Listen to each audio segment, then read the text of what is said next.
Ouais, ça devrait être bon. Bon ben bonjour, donc bonsoir plutôt.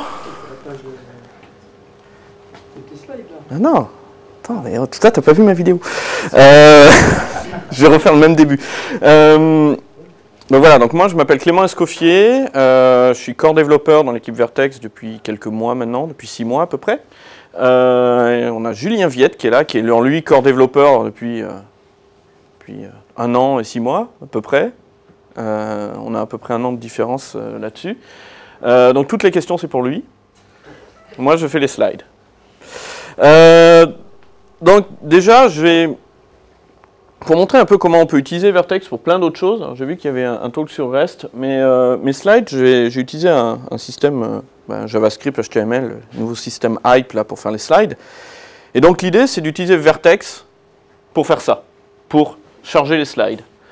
Donc je ne vais pas utiliser Keynote, je ne vais pas utiliser PowerPoint, je vais juste utiliser une application Java qui est toute simple.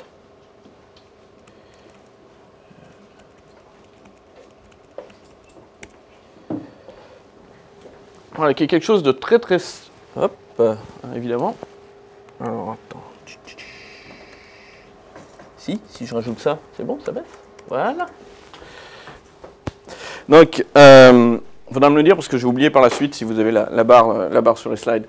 Donc, l'idée là, elle est toute simple. J'ai un vertical, on va voir ce que c'est. Lui, il est en Java, j'aurais pu le faire en d'autres langages. Et je vais utiliser Vertex Web pour juste servir des pages qui sont totalement statiques, donc du HTML, du JavaScript, du CSS, etc. Je me suis entendu là-bas. Voilà, donc une fois qu'on a ça, on a fini notre application Vertex dans ce cas-là. Je la package.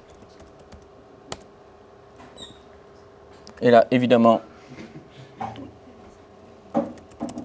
je ne suis pas dans le bon répertoire.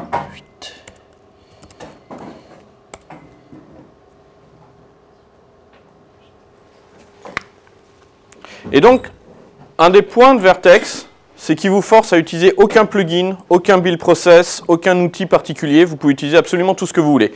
Si vous aimez Make, vous pouvez utiliser Make. Si vous aimez avoir un build.sh de 2000 lignes, vous pouvez utiliser un build.sh de 2000 lignes. Et sur les 2000 lignes, il y en a à peu près 1900 qui ne serviront pas à grand-chose. Mais l'idée là-dedans, elle est toute simple. C'est on va prendre toutes les dépendances de ce projet-là, donc Vertex Web. Ça va tirer toutes les autres dépendances et ça va en faire un gros jar qu'on appelle un shaded jar ou fat jar. J'ai tendance à utiliser le terme fat jar. Et une fois qu'on a ça, lancer notre application. Je peux le lancer comme ça. Donc simplement avec un java-jar. Alors j'ai juste mis un port particulier pour ne pas rentrer en conflit avec les autres démos. Et quand on a ça maintenant, et là on espère que ça marche. Hop, évidemment, mauvais port.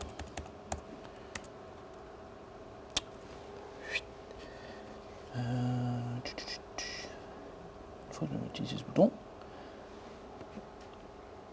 Oui, marche pas. Et voilà.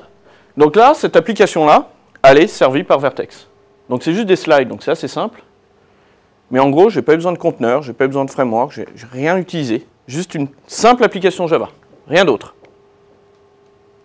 Une des choses importantes, c'est qu'il n'y a pas de conteneur derrière, il n'y a pas de Java AE, il n'y a rien. On est vraiment sur limite du bare metal.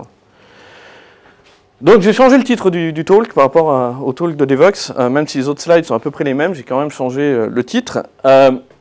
Ce titre-là, que je ne prononcerai pas, Expression-vous Reactive Fantastico, c'est pour montrer 2 particularités de Vertex. La première, c'est son aspect réactif.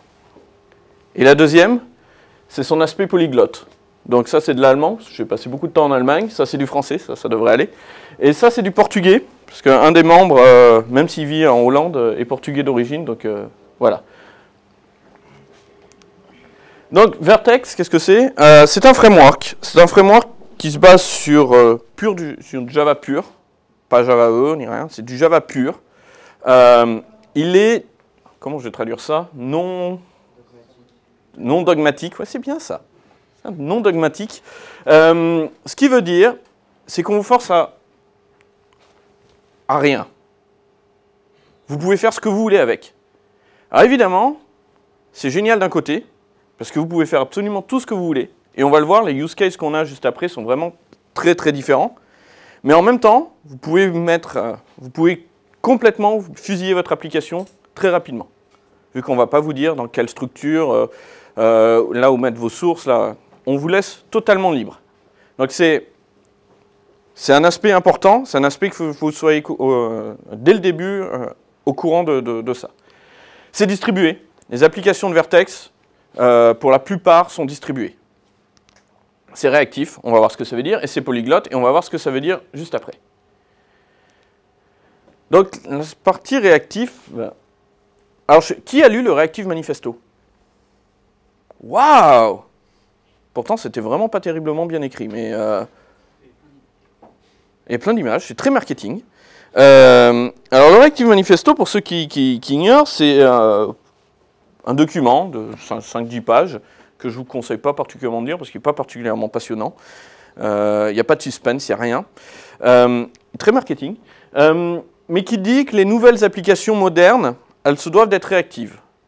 Et qu'est-ce que ça veut dire réactive dans ce manifesto? Elles disent il faut que les applications modernes continuent à répondre aux requêtes, même s'il y a énormément d'utilisateurs et que la seconde d'après, il n'y en a plus du tout. Et elles doivent toujours répondre de la même manière à la requête.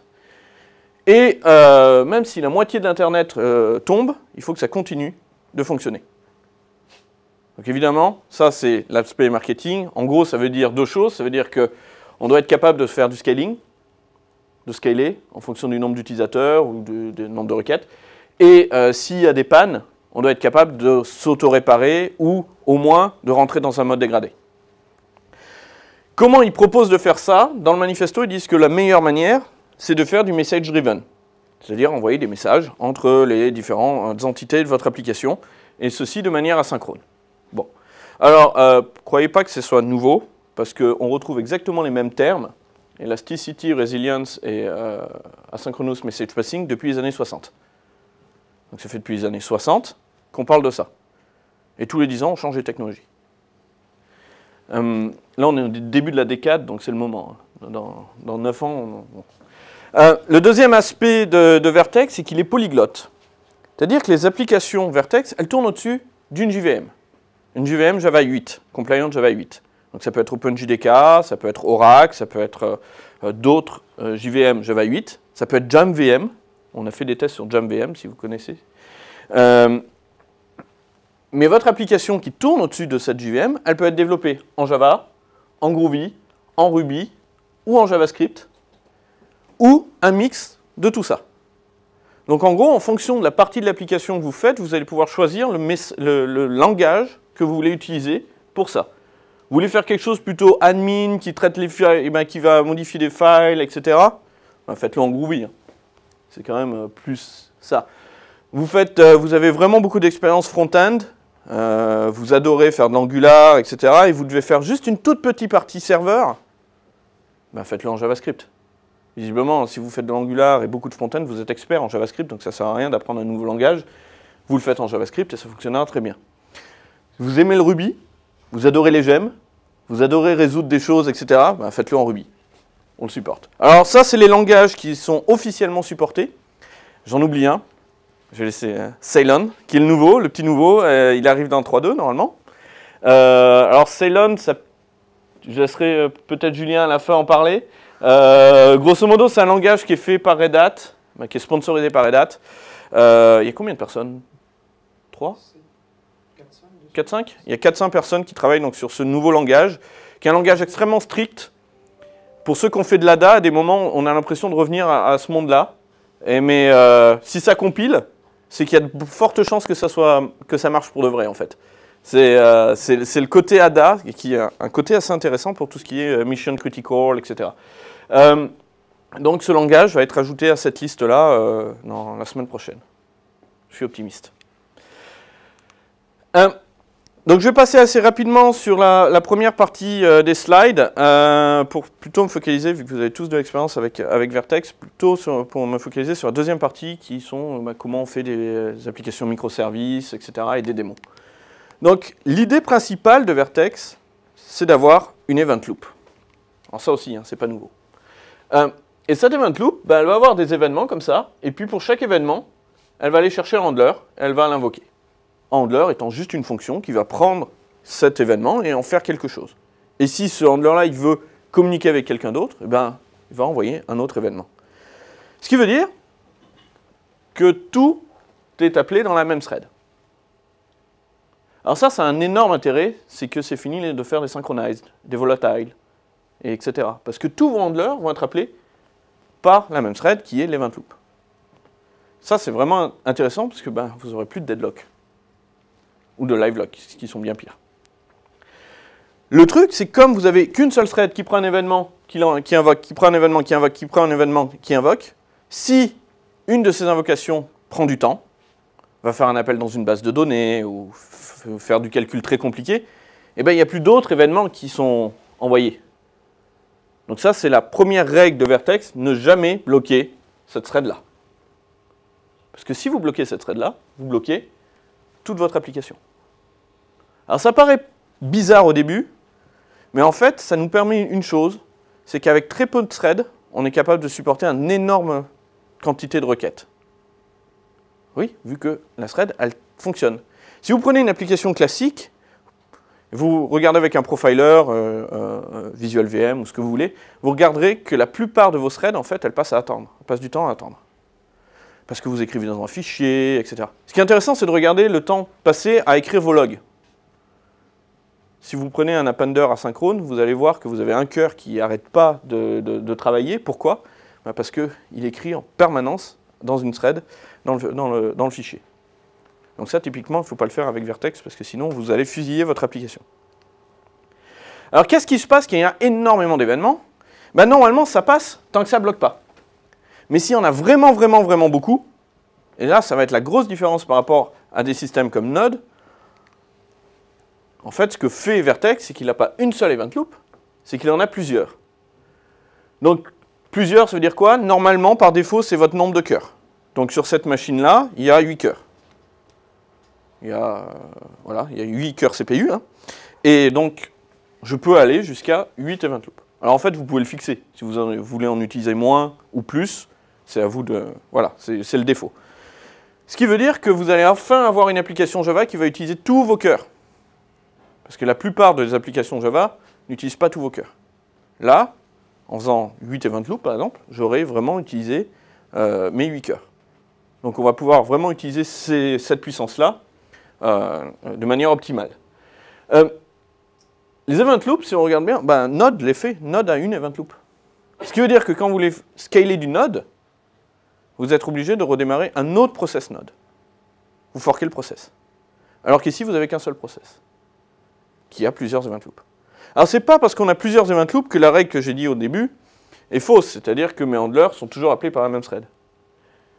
Un des points importants de Vertex, c'est qu'il va vous garantir ça. C'est-à-dire que si ce handler-là, cette fonction-là, a d'abord été appelée par cet event loop-là, il sera toujours appelé par la même event loop.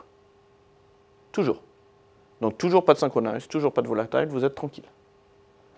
Et vous allez scaler comme ça. Une machine comme ça, avec 8 cœurs, vous pouvez aller sur un certain nombre de requêtes par seconde. Ça débite quand même. Après, c'est plus ça le goulot d'étranglement. Alors, la question qu'on peut se poser à ce moment-là, c'est qu'est-ce qu'un message? Parce que je n'ai pas arrêté de parler de message, d'événement. Mais en fait, c'est à peu près n'importe quoi, du moment que ce soit un objet. Donc ça peut être un message, une chaîne de caractères. Ça peut être une notification qui juste dit, ben voilà, j'ai fini. Ou voilà, je me suis arrêté, ou ce genre de choses. Ça peut être une requête HTTP. C'est un exemple qu'on va voir tout de suite. Qu'est-ce que une requête HTTP? Ça va être un objet, et donc le handler va être appelé avec cette requête HTTP et va avoir pour responsabilité de répondre à cette requête. Ça peut être une commande. Quand on communique avec Redis, par exemple, ça va être une commande comme ça qu'on va envoyer. Avec le shell, c'est pareil, ça va être une commande. Ça peut être un fichier ou un morceau de fichier. Ça aussi. Ça va être, le handler va être appelé avec cet objet-là. Ça peut être un résultat, une erreur, etc. Je vais faire ce slide là avant. Donc, une des particularités de Vertex, c'est son modèle de développement. C'est-à-dire que pour arriver à ça, il faut un modèle de développement assez particulier. Ce modèle de développement, pour la plupart des gens qui font du Java, il n'est pas intuitif. Il n'est pas intuitif parce que dès le début, quand on apprend Java, on apprend avec des méthodes qui retournent des résultats. Une méthode retourne un résultat, donc string, etc. Alors que là, pas du tout. Là, l'idée, c'est de tout le temps retourner void. Il y en a de rares exceptions, on verra plus tard. Notre méthode, elle s'appelle opération. On a nos paramètres, c'est du grand classique. Et puis là, on va passer le handler. Le handler étant le petit carré qu'on avait avant. Le T qu'on a là, bah, c'est l'événement, le type d'événement qu'on va recevoir. Et donc, qu'est-ce qu'on va faire? Bah, cette méthode-là, elle va commencer à calculer, puis elle va calculer le résultat, donc l'instance d'événement. Et puis elle va appeler le handler avec la méthode handle. On ne retourne pas. Alors pourquoi on ne retourne pas? Parce que retourner veut dire attendre. On doit attendre que la méthode ait fini de calculer. Or ça, c'est bloquer l'event loop. Alors que là, ben, on n'attend pas. Ça va exécuter ça, puis ça, hop, ça va passer, puis etc. D'un autre côté, ce handler-là, bah, c'est juste... cette méthode-là, c'est juste quelque chose qui va recevoir cet objet T, et puis va en faire quelque chose, n'importe quoi. Comment ça se passe en Java? Ben, on appelle notre opération, nos paramètres, et puis là on utilise une lambda, et on dit, ben, tiens, on va l'afficher à l'écran. Alors oui, afficher peut bloquer, parce que c'est du I/O. Tout est dans la définition de ce que veut dire bloquer. Là, sur un exemple comme ça, ça ne bloque pas assez pour devenir vraiment problématique pour Vertex. Par contre, si vous voulez avoir des perfs de dingue, il ne faut pas faire des systèmes out. Ça, oubliez-les. Alors, si on regarde ça un peu plus près, avec un peu plus de code, tac.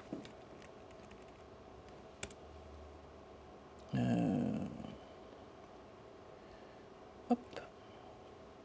Je remets celui-là. Donc voilà un programme Java extrêmement classique. Donc c'est un main, comme je vous ai dit, hein, vous n'êtes pas obligé, vous pouvez faire une application Java classique. Alors je vais juste, hop, essayer, voilà. Donc la première chose que je fais ici, c'est que, tiens, c'est cool ça. Bon, ben, je n'utiliserai pas le pointeur.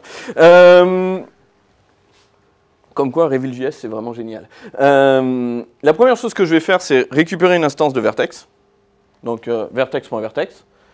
Ensuite, je vais récupérer l'event bus. On va voir ce que c'est plus tard. Et puis, je vais dire, bah, tiens, à chaque fois qu'il y a un événement sur cette adresse-là, eh ben, invoque-moi. Et puis, je vais afficher quelque chose à l'écran. Et de l'autre côté, toutes les secondes, je vais publier un événement sur ça. Donc on va voir ce que c'est que l'event bus plus tard, c'est juste pour voir ce que ça veut dire. Donc si je run ça,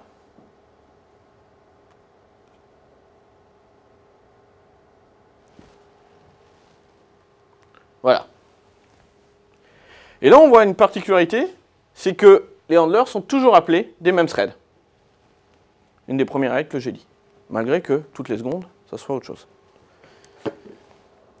Et maintenant, hop, donc j'arrête celui-là. Si, par exemple, celui-là décide d'être assez méchant, c'est-à-dire de bloquer. Bloquer, dans mon cas, ça veut dire s'arrêter pendant 10 secondes.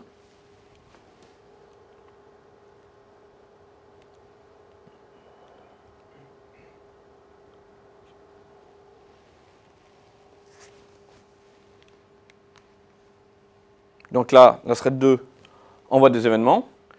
Hop, là, ces stack traces sont en fait, c'est pas des exceptions, c'est Vertex qui dit, eh ben, on a eu un handler, et ce handler-là, il a bloqué, c'est-à-dire que ben, l'event loop n'a pas retourné dans les 2 secondes. Alors, ce 2 secondes est configurable. N'a pas retourné dans les 2 secondes, donc ben, faut regarder ce qui se passe, et voilà où je me suis retrouvé bloqué. Donc, si vous bloquez, vous avez ce mécanisme-là qui va vous donner une idée de là où il y a le problème.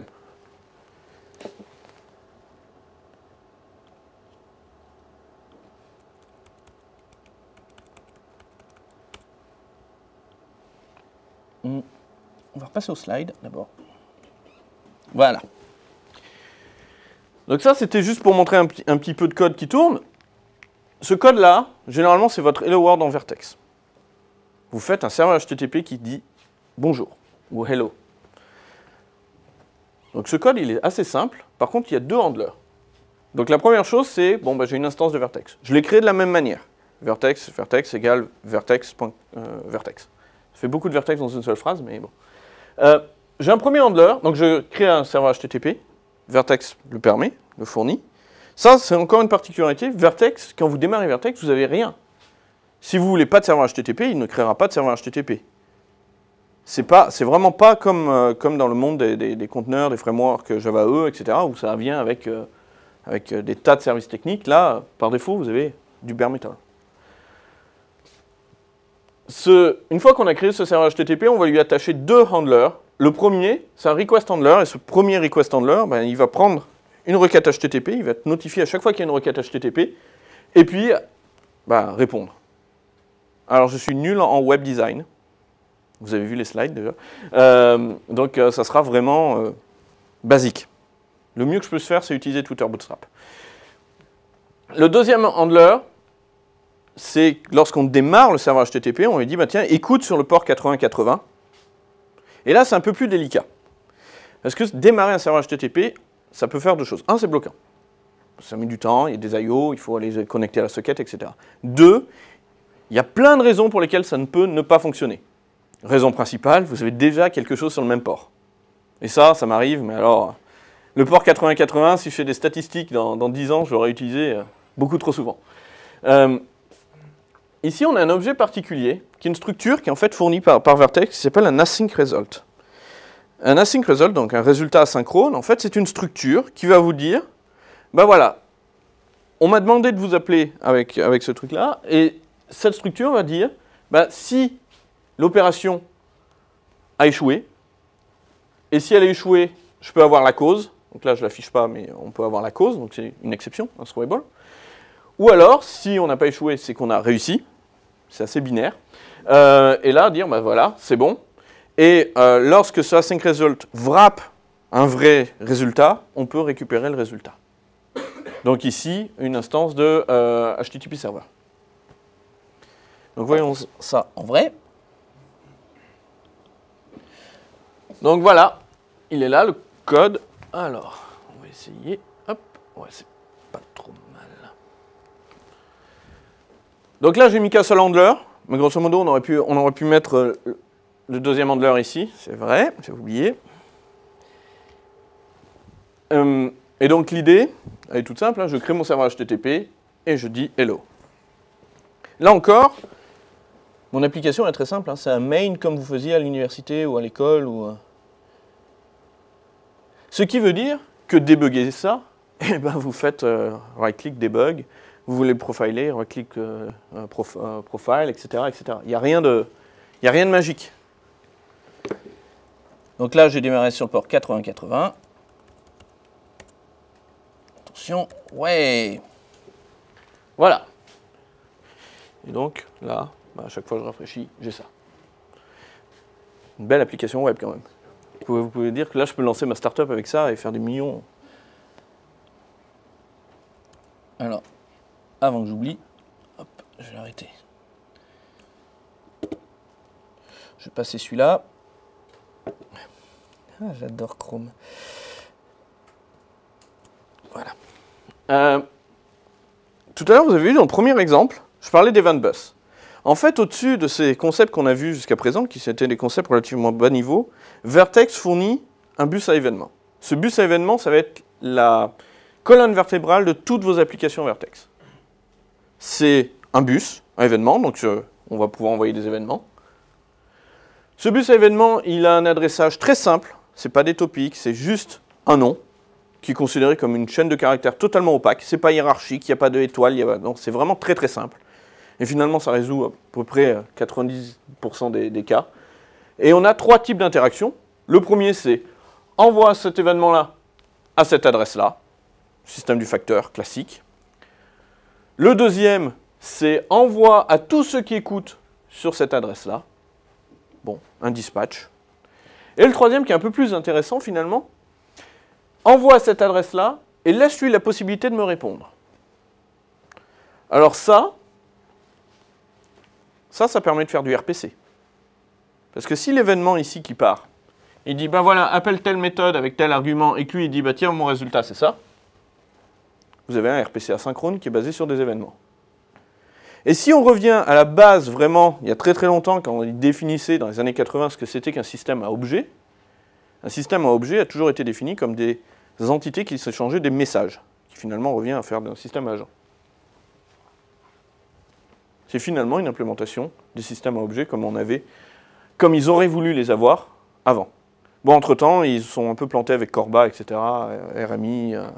Ils ont mis un peu de temps avant d'arriver à ça. Finalement, Vertex est pratiquement la première implémentation de Corba potable. C'est beau quand même. On en parlait tout à l'heure en plus. Pardon ? Ça se tweet, ça. Tu peux. Évidemment, à l'intérieur de chacun de ces blocs bleus, là, ce qui va recevoir les événements, on l'a vu, c'est des handlers. Donc il n'y a rien de différent par rapport à ce que j'ai montré tout à l'heure. D'ailleurs, le premier exemple, qui faisait 5 lignes, utilisait ça. Un point important, et c'est là où on va commencer à avoir vraiment la puissance de Vertex, c'est que tout le monde, du moment qu'on a accès à une instance de Vertex, peut avoir l'event bus. Et ça, c'est important, parce que l'event bus, il est distribué. C'est-à-dire que votre event bus, si vous démarrez Vertex en mode clustered, on a ces machines-là, et ces machines-là vont avoir un seul event bus. Donc les événements envoyés par lui peuvent être reçus par lui, etc., etc. Alors ça paraît, ah oui, d'accord, on le fait avec beaucoup de choses, mais vous allez voir, c'est assez simple de le mettre en place. Un point, c'est que ce protocole-là, il est relativement simple. Et ce qui est bien, c'est que ça nous permet de faire des bridges avec d'autres, avec le monde qui n'est pas Vertex, parce qu'il reste encore des choses qui ne sont pas Vertex. Des applications Node, des applications binaires, des applications AK, je ne sais plus. Il manque un bridge Corba, mais je pense qu'on va y travailler dans 3.3, ça va être un truc de dingue. Une fois qu'on a fini MQP. À peu près tout ce que vous avez peut envoyer et recevoir des messages sur l'event bus. Vous avez une application binaire en Fortran, vous pouvez. Vous avez une application binaire en Fortran ? Non. Imaginez, vous en avez une, vous pouvez. Alors, en ADA, vous pouvez, etc. Alors, regardons comment ça marche. Hop, je vais passer à celui-là. Donc là, je vais démarrer Vertex d'une manière relativement différente. C'est vrai, il ne faut pas l'utiliser. Je le démarre en mode clustered. Donc, au lieu de faire Vertex, là, je fais Vertex.clusteredVertex. Je lui passe des options. Bon, là, je n'ai rien. Et là, c'est une méthode asynchrone. Donc, j'obtiens un async result. Et celui-là, il me dit, voilà, l'instance de Vertex qu'on a démarré qui a rejoint le cluster, on l'a avec result. Et puis, toutes les secondes, je vais envoyer un message qui est là du JSON qui dit hello from Java producer. Donc, je vais démarrer ça. Juste un truc. Ah, j'ai pas de réseau. Ah, ça se tente.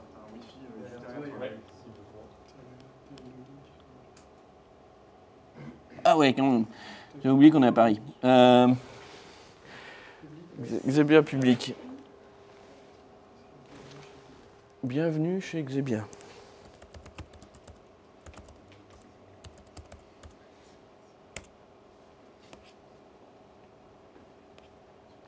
Alors j'arrive à le faire tourner sans réseau, mais un changement récent d'un JVM me force à utiliser use IPv4 instead of IPv6, donc une system property.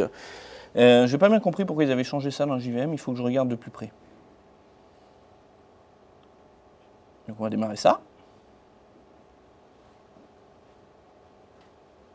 Ouh. Ah oui, je sais.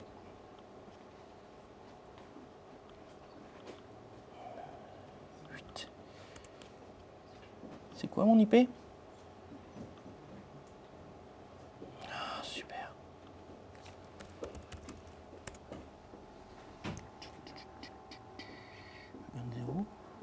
C'est ça? Pas bizarre. Ouais, c'est ça.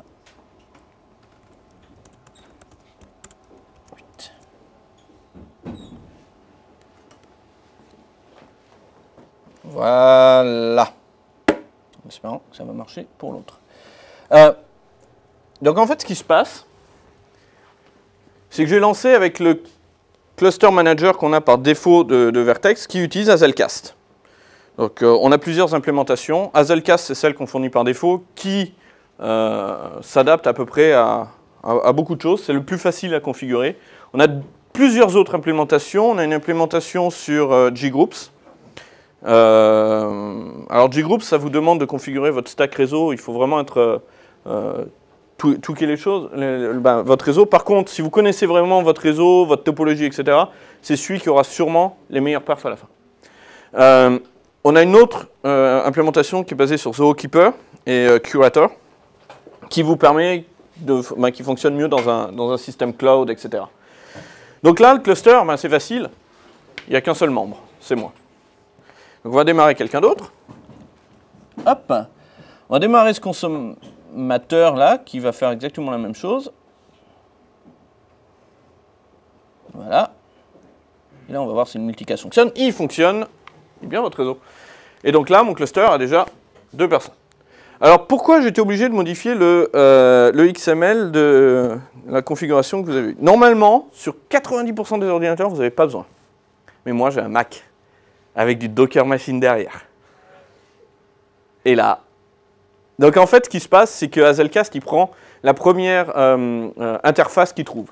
Première interface réseau qu'il trouve. Pas de bol, il prend celle de Docker. Si vous avez une machine sur Linux ou qui n'a pas Docker, ça fonctionne tout de suite. Si vous avez Windows, ça fonctionne tout de suite. Il n'y a pas d'ordre de priorité, ça dépend du système d'exploitation. En fait, dans la JVM, tu as une méthode qui te permet d'avoir l'interface réseau, et il prend la première. Et l'ordre retourné dépend de l'implémentation de la JVM. Et ça peut changer en fonction des micros de la JVM. C'est cool, hein? Alors, ça n'a pas trop changé dernièrement. Depuis le début de Java 8, ça n'a pas trop changé. En Java 7, il y avait eu des changements assez drastiques sur l'ordre. Ils avaient carrément...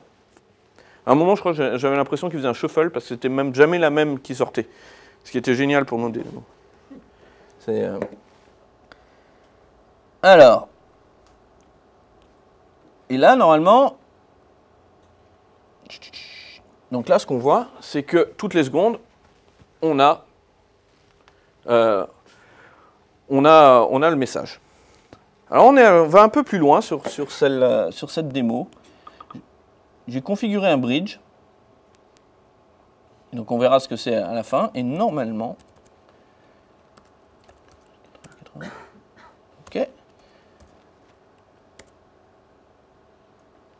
Je vous avais dit que j'étais un expert en Web UI. Voilà. Donc là, ce qu'on voit, c'est une page web qui reçoit également les événements que quelqu'un m'envoie. Comment il le fait? En fait, cette page web, elle a du JavaScript, qui est un client qu'on fournit, qui va se connecter à l'Event Bus via un protocole qui s'appelle SockJS. Alors SockJS, c'est simplement un protocole qui va tenter de faire une connexion WebSocket, et si ça ne fonctionne pas, va dégrader jusqu'à faire du long polling, voire si le long polling ne fonctionne pas, ça va faire des iframes. Si vous dégradez à faire des iframes, c'est que vous êtes sur Internet Explorer 6, et je vous déconseille de continuer à faire ça. Mais bon. Donc là, le truc, c'est que voilà, toutes les secondes, on reçoit le message. Donc ça veut dire que même votre browser peut faire partie, plus ou moins, de votre cluster via un bridge de l'Event Bus. Est-ce qu'il y a des gens parmi vous qui font du Node?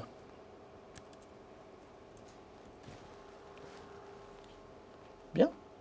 On n'a rien dit, hein. Vous avez le droit. Là, j'ai une super application Node. Attention, comme en Web UI, je suis un expert en Node. Donc voilà. J'ai fait une application de 5 lignes. Cette application, elle est toute simple. Elle va créer le même client pour l'Event Bus. Donc voilà. Donc on fournit le Vertex 3 Event Bus Client. C'est Vertex qui le fournit. Donc on fait juste un requires. On se connecte à cet Event Bus. Et puis, une fois qu'on est connecté, j'envoie... Ah oui, toutes les secondes, c'est vrai, c'est inversé. Toutes les secondes, un message. Donc là, si je démarre ça... Voilà. Et là, si je reviens à ma page web, je vois que j'ai des bonjour Node Producer et hello Java Producer. là encore, donc j'ai une application où j'ai 3 vrais nœuds, node d'un côté, un producteur de Java, un consommateur Java, qui lui, en plus, forward à SockJS, et qui sert cette page web. Et ça, normalement, sauf si vous avez ma configuration particulière, vous avez besoin de rien faire. Par défaut, Hazelcast utilise multicast. Il y a pas mal de networks où multicast ne fonctionne pas. Bon, voilà. Pardon ? Amazon, par exemple. Oui, Amazon. Oui, mais du moment qu'on est sur le cloud, la notion de multicast perd son sens. Parce que ça veut dire quoi, envoyer à tout le monde quand on est sur le cloud, quoi. Envoyer à tout le monde, quand, ça s'appelle une panne réseau. Voilà. Donc, Hazelcast fournit d'autres manières de faire cette découverte-là, typiquement Unicast. Alors, pour Amazon, il y a un système de découverte pour Amazon que je n'ai jamais utilisé. Donc, je ne peux pas vous dire si c'est bien ou pas, mais je sais qu'ils ont un truc spécial Amazon pour ça. Dans la prochaine version d'Hazelcast, qui ne sera pas dans Vertex 3.2, mais dans 3.3, il y a une manière de plugger une autre interface de découverte. Donc pour votre propre système de découverte. Si vous avez, je ne sais pas, du Zookeeper derrière, du Active Directory, ce que vous voulez, vous pourrez le plugger dedans. Cette version d'Hazelcast est disponible en bêta. C'est pour ça qu'elle n'est pas encore dans Vertex, parce que on n'intègre pas de bêta dans Vertex. Donc je vais arrêter mon client Node. Arrêter ça. Hop. Et mon producteur. Voilà. Et revenir à mes slides. Non. Donc au-dessus de ça, au-dessus de cet event bus, on vous propose, c'est vraiment d'utiliser un modèle de développement qui va vous permettre d'organiser un peu votre code. Alors, on a dit au début on était non dogmatique. En fait, c'est vraiment une manière d'organiser votre code avec des composants qui s'appelleront des verticals, des verticles. Et ces verticals, en fait, ça va être simplement une classe qu'on va déployer au-dessus de Vertex et puis qui va avoir des handlers et qui va les enregistrer, etc. Comment on fait ça ? On fait deploy vertical. Et on va voir que ça, on peut, là, je vais mettre mon nom de ma classe. En Java, je peux carrément instancier avant, lui donner le fichier directement, l'objet de vertical directement, etc. Les verticals ont quelques particularités qui sont assez intéressantes. Mais encore une fois, vous n'êtes pas obligé de les utiliser. Tous mes exemples jusqu'à présent ne les utilisais pas. C'était un main classique où je prenais Vertex et puis je pluguais mes trucs dedans. La première chose qui est intéressante avec ces verticals-là, c'est qu'on va pouvoir les instancier plusieurs fois. C'est-à-dire que, je dis au début, on a un problème pour être réactif, il faut être élastique. Et élastique, ça veut dire que s'il y a 1 million d'utilisateurs, il faut que je puisse quand même répondre. Là, l'idée, c'est de dire, ok, mon serveur, là, mon goulot d'étranglement, au lieu d'en faire une seule instance, je vais en faire 2, 3, 4. Et je vais utiliser Vertex pour avoir des event loops différentes et donc utiliser des cœurs différents de mon ordinateur, de ma machine. Et ça, là, ça va nous permettre de scaler. Évidemment, si vous êtes stateful, il va falloir, et qu'il y a un besoin d'échanger des données entre les différents verticals, il y a besoin d'avoir une base de données ou une manière d'échanger derrière. Donc regardons ça sur un exemple qui est bizarre, mais qui est assez explicite. Je vais démarrer un serveur HTTP 2 fois. Donc qu'est-ce qu'on a là ? Je démarre Vertex, donc j'obtiens une instance de Vertex, puis j'ai un serveur HTTP, donc c'est cette classe-là en fait. Et je lui dis, tiens, tu ne vas pas créer une instance de ce vertical-là, tu vas créer 2 instances de ce vertical-là. Le code de ce vertical-là, donc il y a une méthode start, elle est là, donc elle crée, elle va faire serve from, et elle va écouter sur le port 8080. Qu'est-ce qui se passe quand on démarre 2 instances sur le port 8080 ? Ici, rien ? Si, il va quand même se passer un truc, mais on ne va pas avoir d'exception. Normalement, quand on a 2 systèmes qui écoutent sur le même port, il y en a une, la deuxième généralement, qui dit non, je ne peux pas me binder à la socket, c'est mort. Là, ça va être un petit peu différent. En fait, Vertex vous permet, de base, d'écouter plusieurs fois, c'est petit là. D'avoir plusieurs verticals écoutants sur le même port, du moment que c'est des ports TCP, et ça va implémenter pour vous un round robin. C'est un non-strict round robin, donc vous attendez pas à avoir toujours 2, 3, 2, 3. Dans 99% des cas, ce sera 2, 3, 2, 3, ou 1, 2, 3, ou ce que vous voulez. Et dans des cas, ça ne sera pas le cas. Il le fait en best effort, c'est un best effort round robin. Donc là, ce qu'on voit, donc je curl mon up, le message, c'est j'ai été servi par l'event loop numéro 2, ensuite la 3, ensuite la 2, et si je continue, 3, 2, 3, 2, 3, 2. Alors maintenant, si je fais exactement la même chose à partir de Chrome, 3, 3, 3, 3, 3, 3.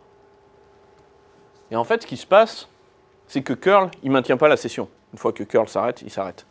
Alors que Chrome, il garde la session ouverte. Et quand on garde la session ouverte, ce que fait Vertex derrière, c'est qu'il rappelle sur la même event loop. Donc c'est une sorte de sticky session, un mécanisme de sticky session beaucoup plus basique, mais qui vous permet de faire ça.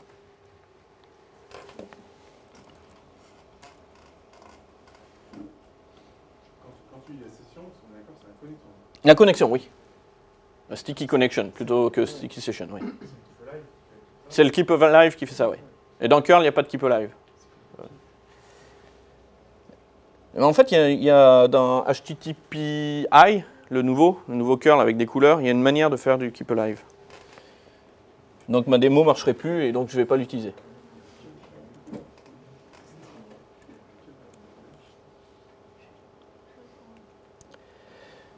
Le deuxième truc sympa avec les verticals, je vous ai dit au tout début avec le côté réactif, le deuxième point, c'est s'il y a quelque chose qui casse, il faut un mécanisme d'auto-réparation ou un mode dégradé.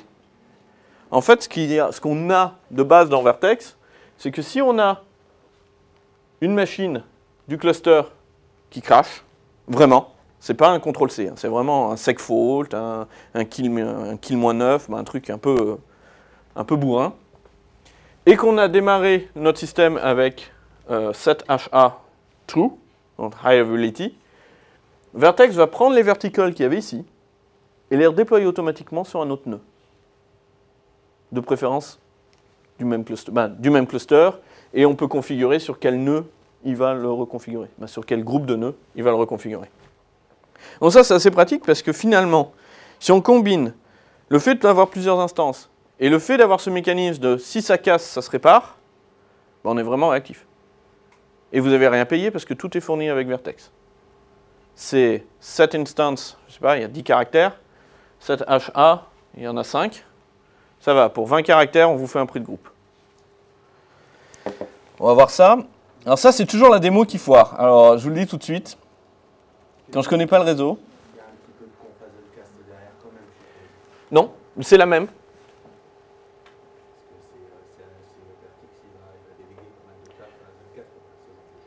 Il va échanger la liste des verticals sur chacun des nœuds. Mais en fait, ça, c'est le cluster manager qui le fait, que ce soit Hazelcast, que ce soit Zookeeper, que ce soit Group, il le fait.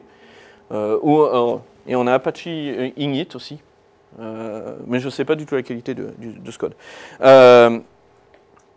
En fait, c'est le fait d'avoir ce cluster manager qui fait qu'on a le HA, oui. Qu'on a la high availability. C'est-à-dire que, donc il y a une notion de groupe sur le cluster. Et du moment qu'il y a un membre du groupe qui crache, c'est-à-dire qui s'en va sans dire au revoir, ce mécanisme se met en place. Donc la première chose qu'un node fait quand il déploie des verticals, c'est qu'il échange cette liste de verticals avec les autres, comme ça tout le monde sait qui a quoi. Ça se fait via une shared data, shared hash map. C'est-à-dire sur notre cluster, on a l'event bus, mais on a également des données qui sont partagées. Vous pouvez utiliser d'ailleurs. Hein. On a une API pour ça. Donc shared data.clusteredmap. Je pense que c'est une cluster map, ouais. Oui. Ou une multimap. Et là-dedans, il suffit de trouver la bonne entrée et de rajouter données là-dedans. Donc oui, c'est au-dessus d'Hazelcast dans cette implémentation-là. Si on prend Zookeeper, ça sera au-dessus de Zookeeper. Si on prend JGroups, c'est au-dessus de JGroups. Donc ça dépend de ton cluster manager. Les abstractions qu'on a, comme elles ont d'abord été faites sur Hazelcast, elles sont assez proches des structures de données d'Hazelcast. Je suis là-dessus, ouais. Alors ça, c'est la démo qui foire tout le temps. Donc soyons fous. Alors déjà, il faut que je recopie la super ligne que j'ai là. Elle est où? Alors ça, c'est la conf par défaut. Hein. Non. Ah non, mais évidemment, je ne l'ai pas faite, celle-là. Hop, ressources, tac. Voilà.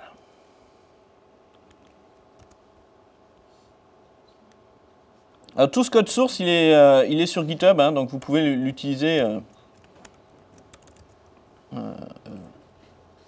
pour regarder chez vous sans problème.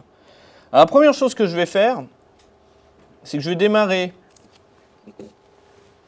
une instance de Vertex, en utilisant le launcher, mais on ne serait pas obligé d'ailleurs, vide. C'est-à-dire ça va être une instance qui n'aura pas de vertical déployé dessus. Elle est juste là en attendant que quelqu'un meure. C'est un peu dur sa vie, mais c'est ça. Ce qu'on appelle bare instance. Alors normalement, vous n'êtes pas obligé de démarrer ces bare instances. Vous pouvez avoir une instance qui a d'autres verticals et qui, si un autre vertical meurt, va se retrouver avec l'ensemble, avec les deux. Ensuite, on va démarrer cette application-là. Donc cette application-là, elle dit, ben voilà, je veux la haute disponibilité. Et c'est un vertical qui est assez simple. Pareil, ça va juste nous donner le nom de la JVM sur laquelle on est déployé. Donc si je reviens à ça.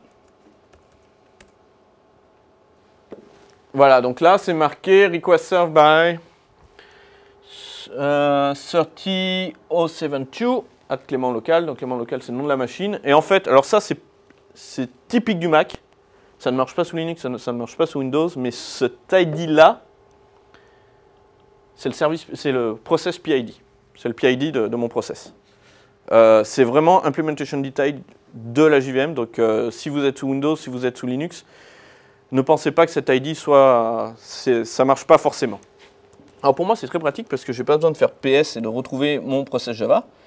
Mais si je suis là, donc hein, souvenez-vous, c'est 30072. Je le tue. En fait, ce qu'on voit derrière, c'est que lui, il est mort, 137. Le bare instance a récupéré le vertical. Et normalement, 30069. Et dans la même occasion, vous êtes aperçu que Mac ne compte pas les process dans l'ordre. Il en a oublié quelques-uns au milieu. Système d'exploitation, c'est bien. Voilà.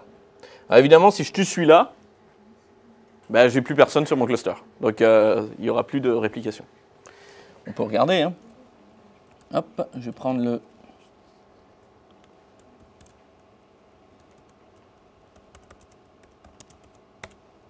Voilà. Là, j'ai plus personne. Alors, ça vient avec un certain nombre d'options. Les groupes, le nombre d'instances que vous devez avoir à un moment donné pour considérer le redéploiement, etc. Donc, on peut aller vraiment, vraiment loin. Ça implémente le quorum. Donc, il y a pas mal de choses assez intéressantes à faire avec ce feature. Alors, un des points, j'en ai parlé au tout début, c'était même le titre de mon talk, Expression Vue Reactive Fantastico, c'est que c'est polyglotte. Et en fait, vos parties d'application qui seront sur cet event bus, elles peuvent être en Java, elles peuvent être en JavaScript, elles peuvent être en Groovy, elles peuvent être en Ruby, ou dans les autres langages qu'on supporte, Ceylon. Je ne vais pas rajouter Ceylon. Je ne suis pas capable de faire ce code-là en Ceylon, j'avoue. Oui, mais bon. La communauté a fourni un support TypeScript, un support Scala, Python. Je ne sais pas vraiment où ils en sont, mais il y a... Python, ça va bien. Python, oui. J'ai vu qu'il y avait des grosses pull requests. Scala, je ne sais pas. J'ai vu qu'il y avait un port Kotlin, mais je ne sais pas où ça en est non plus. Non, mais ça, c'est parce que... J'ai passé du temps à discuter avec eux, mais... Ils ont tout recollé à la main, ils n'ont pas utilisé CodeGen. J'ai même parlé avec le mec à Devox, ça a dit Harry, j'ai dit ping-moi, tout ça, on peut discuter. Mais... Jamais testé, donc cela c'est sûr. Juste pour le dire, on fait quelque chose en fait. C'est comme Kamel. Ah oui. Alors, le support Clojure, c'est le prochain de Julien. Il voulait l'annoncer enfin, mais il t'annonce tout de suite 2016, on a Clojure. Non, après Noël. Non, l'idée là, c'était vraiment d'avoir Ceylon. Mais ça le titille. L'idée, c'est que aussi, puisqu'ici, on a fait beaucoup de langages dynamiques qui étaient relativement faciles à porter. JavaScript, Groovy, Ruby, Voilà. donc voilà. Et c'est vrai que Ceylon, c'était un peu plus challengeant Parce qu'il est super strict au niveau... Parce que voilà, les types sont beaucoup utilisés, et pour que ça compile, c'est plus compliqué. Et Scala, c'est un peu la même chose aussi. Ouais, parce qu'en fait, le fait d'avoir les génériques réifiés, ça, en fait, c'est bien quand on veut faire de l'introspection. Ça marche très bien, mais sauf que quand on veut faire des choses comme Vertex, ça peut poser des problèmes à des endroits. Donc, Clojure, lui, c'est plutôt dynamique quand même. Ouais. Donc, pas trop, après, c'est du pur fonctionnel. Donc, je le ferais bien parce que justement, ça fait quelque chose de différent. En fait. Ça peut être intéressant. Alors, par contre, je ne sais pas s'il y a quelqu'un qui l'a commencé. J'ai jamais vu, je pense pas avoir vu passer quelque chose. Évidemment, donc, vos parties d'application peuvent être dans ces langages-là ou dans les autres. Par contre, les événements que vous échangez, il faut se mettre d'accord avant. Hein. Si lui envoie un truc avec sur cette adresse SumTopic avec une structure ici, il faut qu'ici, il s'attende à cette structure-là. Il ne va pas y avoir de médiation, il ne va pas y avoir d'adaptation du contenu. On envoie un message, ce message est reçu tel quel par les autres tiers. Après, ces autres tiers, ils peuvent être dans n'importe quel langage. Alors, Vertex peut être résumé à un seul slide. C'est-à-dire que si vous retenez ce slide-là, vous pouvez avoir votre stickers Vertex. On en a. Donc ce slide-là, il fait l'histoire à l'envers de la présentation jusqu'à présent. Donc déjà, Vertex, c'est polyglotte. Donc vous allez pouvoir développer votre application dans n'importe quel langage qu'on supporte. Donc Java, Groovy, Ruby, Ceylon et JavaScript. Votre application peut, ou pas d'ailleurs, être packagée, être organisée avec des verticals. Ces verticals, où votre application va communiquer via un ensemble d'événements qui vont transiter sur un event bus qui peut être ou non distribué. Ces événements, localement, dans chaque machine, vont être dispatchés via des event loops dans des handlers.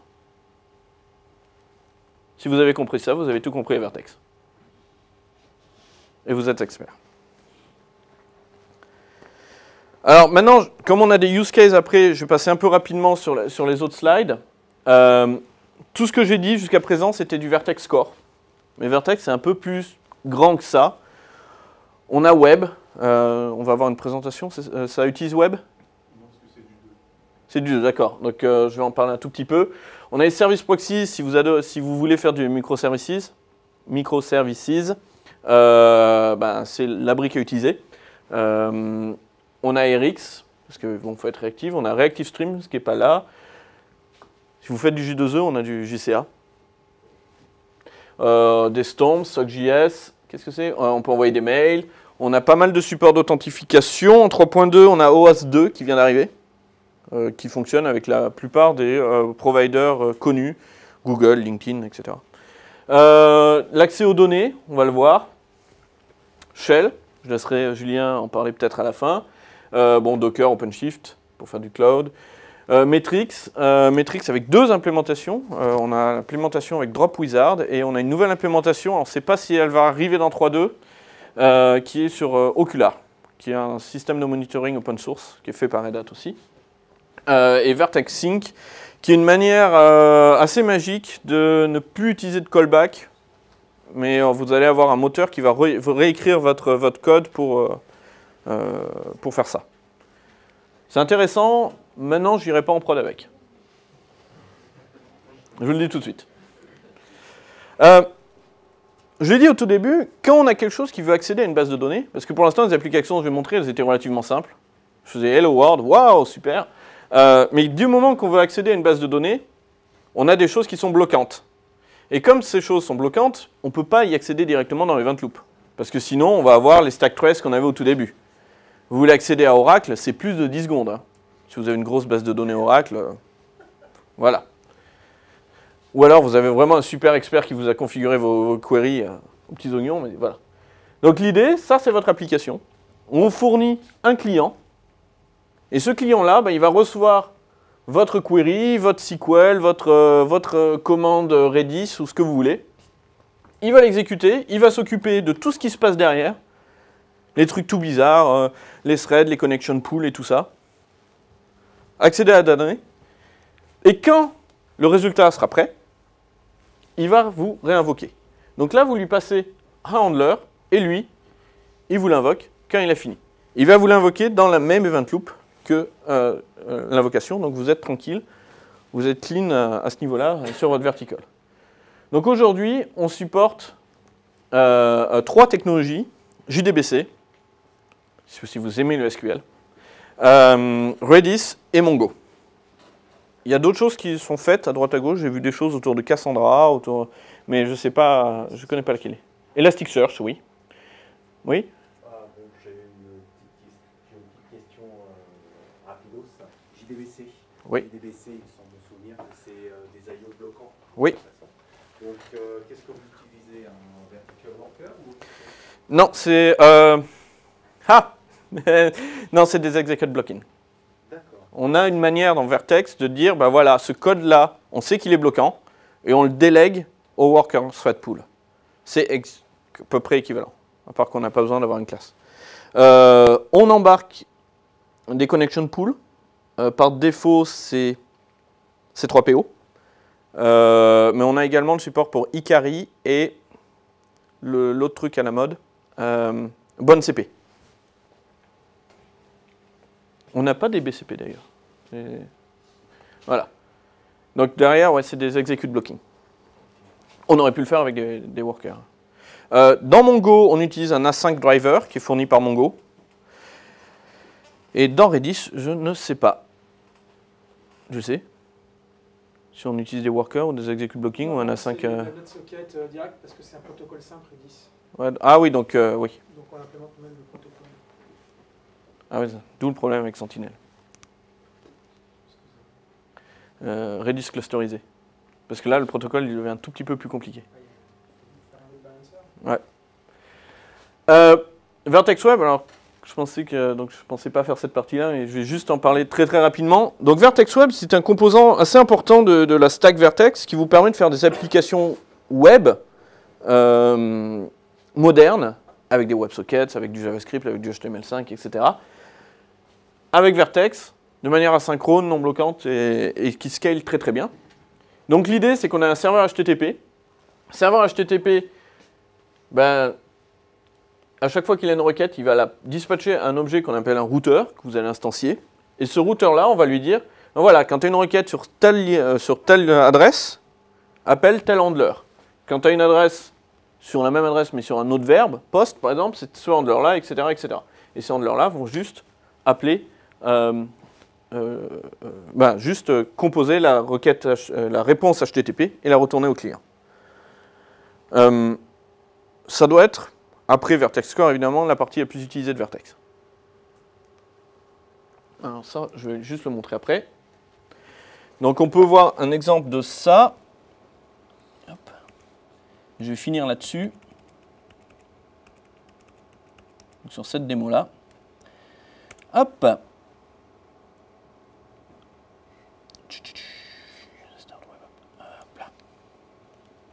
Donc voilà. Donc là, j'ai du code Vertex Web. Et ce code Vertex Web, la première chose qu'il fait, c'est créer un routeur. C'est l'objet principal de Vertex Web. Et donc on lui passe une instance de Vertex. Et puis ensuite, je vais lui rajouter des routes. Alors ces routes-là, soit je leur dis, voilà, tout ce qui est en dessous de /assets, en fait, tu vas me le déléguer à partir du file system ou à partir de mon class path. Et puis ensuite, si j'ai un get, je vais appeler tel handler. Si j'ai un... C'est quoi celle-là? Ah ouais, body create. Si j'ai un post sur /whisky, je vais appeler celui-là, etc., etc., etc. Et puis à la fin, une fois que j'ai mon routeur complet, je fais quelque chose de tout simple, je démarre je crée mon serveur HTTP. Je dis, ben voilà, à chaque fois que tu as une requête, tu m'appelles le routeur. Donc en fait, c'est Handler. Et puis lui, il va se débrouiller de partager. Donc il y a d'autres choses hein, dans Vertex Web. On peut y faire des WebSockets, on peut y faire des blocking handlers. Il y a beaucoup de choses de sécurité, des courses, plein de choses.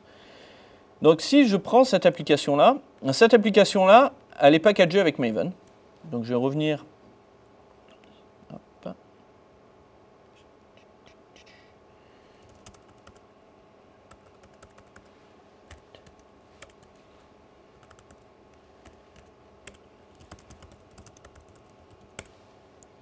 Donc elle est packagée avec Maven. Donc c'est un package Maven classique. Vous pouvez la packager avec Gradle si vous préférez Gradle. Vous pouvez même utiliser Bazel, le nouvel outil de Google. J'ai vu un tutoriel pour faire à peu près la même chose avec. Donc là, ça va me faire un énorme jar. Voilà, qui est lui. Et puis je vais le démarrer.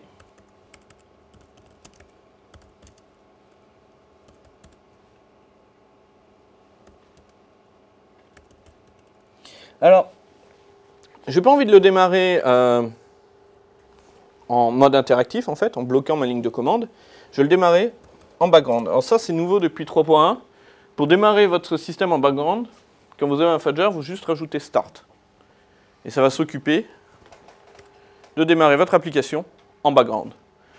Et là, ça vous donne l'ID qu'il a généré. Donc vous pouvez le donner aussi, hein, l'ID de l'application, donc son nom. Et maintenant, si je vais...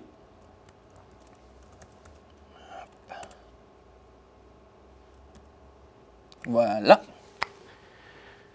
Et donc voilà l'application. Attention, vous avez vu le design quand même. Ah, je vous ai dit, un maximum c'était Twitter Bootstrap. Ben voilà. Donc ça, c'est une application qui est faite avec Vertex Web, avec du JDBC derrière. Si vous êtes intéressé par comment elle est faite, il y a une série de blogs qui explique pas à pas comment on arrive à ça. Et le dernier post, d'ailleurs, on a remplacé JDBC par Mongo, si vous préférez Mongo. Donc après, c'est une application CRUD classique. Hein, vous pouvez supprimer, vous pouvez rajouter une bouteille. Donc je bois beaucoup de whisky.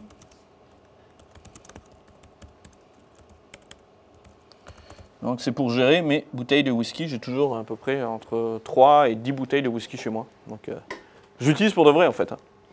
Bon, pas cette version-là, hein, j'ai un peu plus. Mais là, c'est un peu la dèche, c'est la fin de l'année. Noël va me ravitailler en bouteille. Un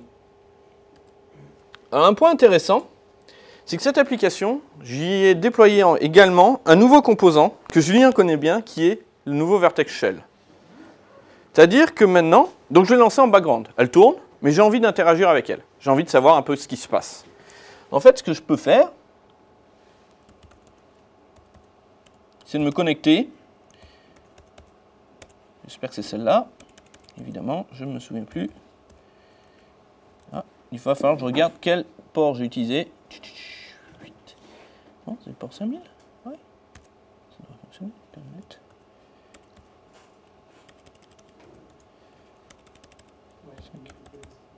Voilà. Toi, j'avais jamais vu la bannière en fait. Donc là, on s'est connecté via Telnet à notre application. Donc évidemment, on supporte également SSH. Telnet, c'est pour la démo. Si vous êtes en prod, on évite. Pas forcément. Hein. Ouais, quand même. Les gens, ils veulent pas avoir SSH et ils veulent pouvoir faire un Telnet en local. En local. Ouais, donc après, ils le configurent pour... Ouais. Ouais. Mais tu es en SSH sur ta machine et derrière, tu es que sur l'IP local. Et là, on a un certain nombre de commandes qui sont disponibles. Une, par exemple, c'est vertical ls, qui va nous lister l'ensemble des verticals qu'on a déployés. Et on va retrouver les classiques. Donc ça, c'est le shell. Ça, c'est le main vertical qui démarre le shell et le reste. C'est le command registry. Tiens, je ne savais même pas que c'était un vertical. Et la web app qui est là. Alors, un des points du shell, c'est qu'on peut également déployer de nouveaux verticals. Et on peut y rajouter des commandes en déployant de nouveaux verticals. Donc, par exemple, si j'ai envie de savoir mon stock de whisky via une interface geek, donc pas web, je peux. En 3.2, tu as le shell en version web. Ouais, en 3.2, oui. Tu vas lier les deux. Je t'ai dit, je n'avais pas updaté encore. Donc là, j'ai fait un petit vertical Groovy, qui est sous la forme d'un script Groovy. Donc pour Groovy, on supporte soit un script Groovy, qui est considéré comme un vertical, et tout est la méthode start. Soit vous faites une classe Groovy qui est en Groovy Vertical, ou simplement la Abstract Vertical, vous avez le choix.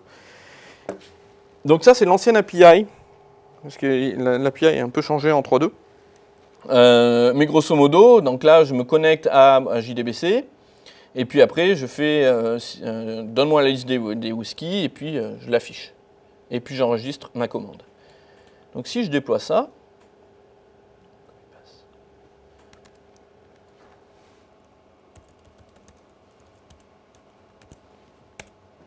voilà, ici je fais help. J'ai une nouvelle commande qui s'appelle product list et qui me dit l'ensemble de mes bouteilles que j'ai actuellement.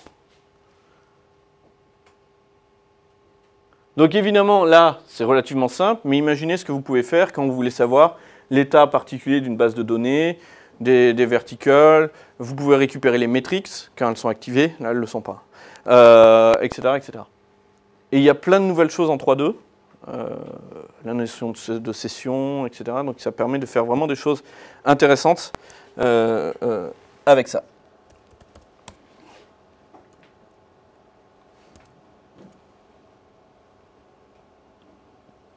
Non, oui, mais c'est... Voilà.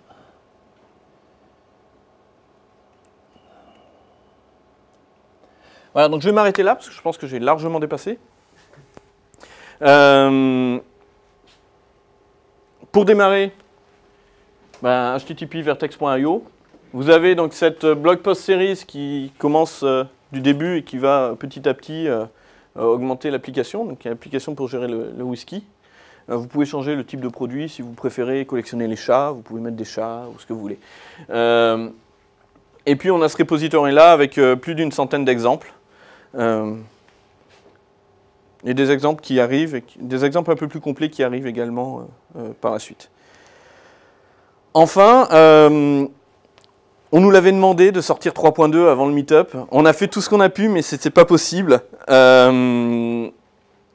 Donc on va vous faire une petite primeur de ce qu'il y a de nouveau. Donc la 3.2 devrait sortir avant Noël, donc dans les 15 jours qui viennent. Donc vous pourrez suivre comme le calendrier de l'Avent, petit à petit. Chaque jour, c'est un bug. Chaque jour, on fixe un truc. On a le nouveau Vertex Shell, donc avec une API un peu changée. Donc il était en Technical Preview en 3.1. Là, je pense qu'on sort de la Technical Preview, je pense. Ouais. Le nouveau Host Provider pour OAuth 2. Donc ça va être quand même assez utile si vous voulez faire login by Google, Facebook, etc. Ce qui nous a pris du temps, c'est qu'il fallait un compte sur Facebook, chose qu'on n'a pas. Je crois qu'on n'a aucun membre de l'équipe qui avait un compte sur Facebook, donc Polo était obligé d'en créer un. Un bridge TCP, pour tout ce qui est application très bas niveau, binaire, qui va vous permettre de communiquer avec les WAN bus avec ça. Donc c'est une socket TCP classique qui s'échange du JSON. Donc ça, même en C, même en COBOL, même en Fortran, vous pouvez le faire. Le Cluster Manager JGroups qui va passer en Technical Preview, donc ça fait un moment qu'on nous demande de le réaliser. Et encore des petits trucs qu'on aimerait corriger, donc là il va être en Technical Preview. Donc, ça veut dire qu'on aimerait bien que vous l'utilisiez et que vous nous fassiez des retours. Ça veut dire ça. Hein. On a Ceylon. Et si vous voulez apprendre un nouveau langage un peu plus strict, mais qui a vraiment des choses sympas comme le type d'union. Puissant. Oui, la notion de type est vraiment... Fonction de premier ordre, voilà. Ouais, le modulaire avec Java 9, on ne sait pas trop, ça risque de faire double emploi. Avec des tubes, il y a plein de choses vraiment très sympas qu'on aimerait voir en Java. Moi, je suis impressionné par l'union de type, qui est vraiment assez impressionnante ce qu'ils ont fait. Alors le dernier, on n'est pas sûr que ça arrive en 3.2, parce que malheureusement, le mainteneur, le principal contributeur, malheureusement, non, heureusement, il vient d'avoir un enfant. Donc il est peut-être un peu occupé dans les 15 jours. Ce qui est bête, c'est que la seule chose qui manque, c'est la doc. Voilà, ouais. Donc la seule chose qu'il n'a pas fini, c'est la doc. Ouais, je pense qu'on va le mettre en Technical Preview. Ouais, il aurait pu accoucher de celui-là, mais bon, voilà. Donc il y a des chances, ouais, ça arrive en technical preview. Si vous cherchez un système de monitoring, Ocular, c'est quelque chose qui quand même est vraiment sympa. En plus, derrière, on peut y plugger Grafana si vous utilisez Grafana. Donc on peut faire vraiment des dashboards sympas, rapidement. Et en plus, dans le Ocular, on a les métriques Vertex, mais on vous permet également, via un bridge, d'envoyer vos propres métriques à Ocular. Donc si vous mesurez des choses, genre le temps d'une requête ou le nombre de paires de chaussures vendues, je ne sais pas ce que vous faites, mais voilà, ce que vous voulez, vous pouvez l'envoyer, ça sera dans Ocular, et puis derrière, vous pouvez l'afficher sur votre dashboard Grafana. Voilà, ben, je vais m'arrêter là.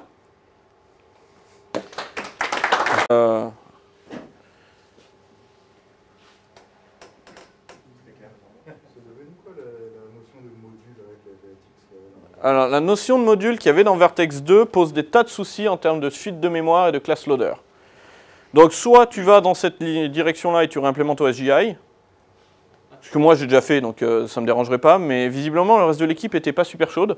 Le vrai problème surtout, c'est que c'était très custom. Ouais, c'était très compliqué. Pas compliqué, non, mais c'était, disons qu'il y a des choses qui existent et dans Vertex 3, on a préféré ne pas gérer les class loaders. Parce que dès qu'on se met à gérer les class loaders, de toute façon, il y a d'autres choses qui les gèrent. Et si voilà, s'il y a des choses qui gèrent les class loaders, ça finit par pas marcher. Typiquement, une application Vertex 2, la mettre sur OSGI, la mettre sur Tomcat, galère. En plus, sur Java 9, avec le nouveau système de modules, oui, qui a pris 6 mois de retard dans les 40 dernières, hier, ça peut poser problème. Ça peut poser des gros problèmes vu comment chaque module est associé à un class loader. Module Java 9. Donc, il y a un coup, ça aurait fait un double emploi. L'idée vraiment, c'est de déléguer à l'utilisateur la gestion des class loaders. On en a encore sur les isolated groups. Hein. Oui, Ouais, c'est autre chose. Ouais. Mais en vrai, la philosophie, les services que rendent les modules, mais je vous avais juste appelé les services maintenant. Voilà, En fait, oui, on les démarre dans des JVM séparés. En général, on peut le déployer dans Maven ou plus de classe passe. Alors oui, alors Là, par exemple, le shell, tu peux le démarrer en donnant juste le nom du groupe ID Maven. Tu mets oui, avec Maven. Et ça déploie un service, ça lance le service directement sans avoir. Il faut que tu aies la Maven Service Factory dans ton ClassPass. Dans le CLI, là. Ah, dans le client, oui. Dans le Vertex CLI, oui. Mais oui, maintenant on a un certain nombre de Service Factory qui permettent de remplacer ça, donc via Maven, via HTTP. C'est tout. Ouais. Et ClassPass, oui, évidemment. L'autre truc, c'est qu'avec la notion de microservices, il y a beaucoup de choses qui se font où maintenant on démarre, au lieu de démarrer les modules sur la même JVM, on les sépare. Comme ça, s'il y en a un qui crache, on peut le redémarrer à côté sans problème. Et ça communique de manière distribuée sur des JVM séparés. En fait, quand avant on essayait d'avoir plusieurs choses sur la même JVM, on voit qu'aujourd'hui, ces choses-là, en fait, on met des JVM séparées. Avant, démarrer une JVM, c'était considéré comme cher et on n'en voulait qu'une seule, d'où Java EE où il y a tout sur une seule JVM. Et aujourd'hui, on préfère avoir 25 JVM avec plus des petits trucs autour. C'est un changement de paradigme. C'est parce que la JVM est devenue peu chère, moins chère. Ça fait un petit moment que je n'ai pas suivi les évolutions. Peut-être que je suis complètement à côté de la plaque, mais il me semblait qu'à un moment, il y avait des questions de sécuriser les bus qui n'étaient pas du tout sécurisées. Alors, il y a des travaux en cours là-dessus. On est dans un projet européen qui s'appelle Sereka, qui consiste... Alors, le but du projet, ça consiste à utiliser une nouvelle partie de nos CPU qui s'appelle Enclave, donc nouveau CPU d'Intel, ont une partie qui est vraiment sécurisée et tout ce qui rentre, données et programmes qui rentrent dans cette partie du CPU est sécurisé et ne peut pas être lu par l'extérieur, anti-NSA, grosso modo. Hein. Vous pouvez résumer le projet comme ça comme anti-NSA. Oui, bon, ça après, ça, voilà, Intel fait ce qu'ils veulent, mais bon. Dans ce projet-là, on déploie des microservices qui travaillent là-dessus, et donc l'event bus, il faut qu'il soit sécurisé, parce qu'évidemment, là, c'est juste une socket TCP. Il y a des travaux en cours qui vont permettre, à terme, on ne sait pas encore trop comment, de changer le protocole de transport de l'event bus. Évidemment, une fois qu'on a ça, tu peux mettre un truc sécurisé à la place. Maintenant, rien ne t'empêche de crypter les données que tu passes. Oui, c'était parce que quand je jouais pas mal avec, c'était une question qui revenait très souvent et il n'y avait pas moyen de le sécuriser à ce moment-là, toujours pas maintenant. Pas en 3.2, on espère qu'en 3.3, on a une première approche.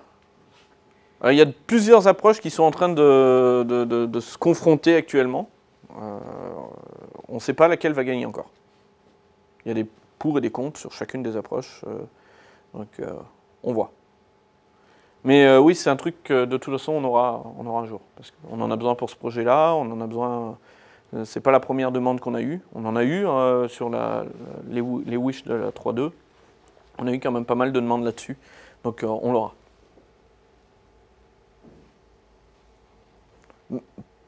Potentiellement, à la fin, ça ne sera même plus du TCP. On peut imaginer d'autres choses. Du filbus, ou voilà. D'autres questions là-dessus ou... Oui. Est-ce qu'il faut dire mécanisme de persistance des messages Là aussi, là encore, si on permet de changer le transport layer, tu pourras utiliser des protocoles à message qui te permettent la persistance comme AMQP, comme JMS ou ce que tu veux.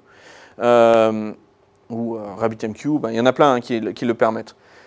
Maintenant, dans Vertex, on ne veut pas réimplémenter ça, parce que réimplémenter ça, c'est refaire un système message complet, faire un RabbitMQ, faire un ActiveMQ, c'est vraiment beaucoup de travail. C'est assez compliqué très rapidement, parce que la persistance, c'est qu'un des cas, mais il y a d'autres choses, être sûr que ça soit envoyé, reçu, etc. Donc l'idée, c'est juste de dire, nous, on fournit ça, avec des API pour plugger le transport layer que vous voulez, et on va fournir un certain nombre de transport layers.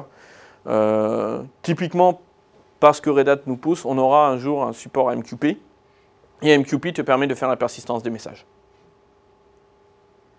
Et du transaction, et plein de choses. L'autre idée aussi, c'est que par défaut, on a rarement besoin de ce genre de feature. Les event bus, c'est surtout c'est pas des messages, c'est vraiment faut le voir au niveau comme des événements applicatifs et pas comme du messaging en fait. Par exemple, typiquement on fait du RPC au-dessus des event bus et si on fait du RPC, on ne va pas s'amuser à faire de la persistance de ces messages-là. C'est plus une manière pour les composants de communiquer de manière asynchrone et avoir ce paradigme. On ne peut pas tricher avec un event bus, on ne peut pas appeler une méthode bloquante. Enfin, si on peut, mais...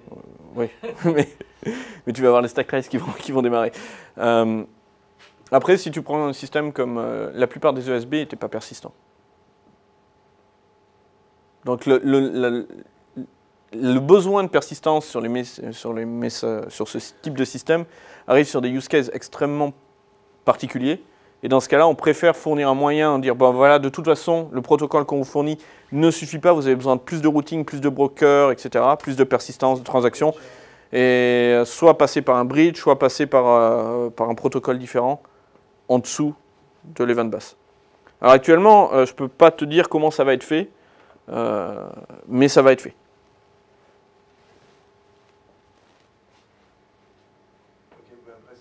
Oui, on les fera à la fin. Je vous remercie. Et donc tout le code, vous allez sur CSCoffier sur GitHub, vous allez voir un repo, Vertex Demo, un truc comme ça. Il y a d'autres démos d'ailleurs. Et si vous voulez m'acheter une bouteille de whisky pour Noël, c'est bientôt.